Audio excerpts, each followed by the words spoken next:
మిత్రులారా, గత వారం కలకత్తా నగరంలో సోదరి వైద్యురాలిపై ప్రభుత్వాసుపత్రిలో పవిత్ర వైద్యం చేస్తున్న రాత్రి సమయంలో నరరూప రాక్షసులు ఆమెపై జరిపిన అత్యాచారం, హత్యల వార్తలకు కలిసిపోయి గుండెల్లో పొంగుతున్న బాధను అదిమిపట్టి ఆవేదనతో ఆ సోదరి కోసం నేను మీకు అందిస్తున్న నా కవిత న్యాయముకై నినదిద్దాం, న్యాయముకై నినదిద్దాం.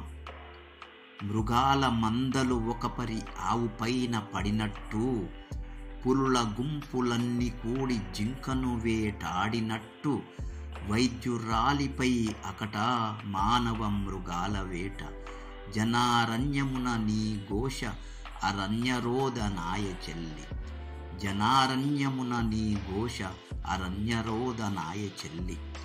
కళ్ళకు కామపు పొరలెక్కిన కీచక నీచులకు, ఒళ్ళంతా మదమెక్కిన నీచపు నికృష్టులకు, తల్లిలో చెల్లిలో కామం చూసే దుర్మార్గులకు, నీ బాధల రోదనలు వినిపిస్తాయా నా తల్లి, నీ బాధల రోదనలు వినిపిస్తాయా తల్లి.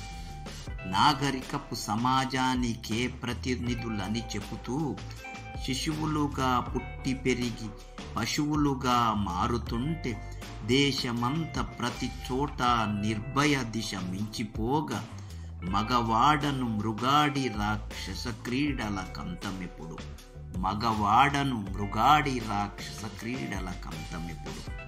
అంగబలం అర్ధబలం రాజకీయ బలముందని, దేశపు చట్టాలన్నీ మా ఇంటికి చుట్టాలని విచ్చలవిడి వ్యవహరిస్తూ విర్రవీగిపోతుంటే, సమాజాన స్త్రీమూర్తుల కింకరక్షణెక్కడుండు, సమాజాన స్త్రీమూర్తుల కింకరక్షణెక్కడుండు.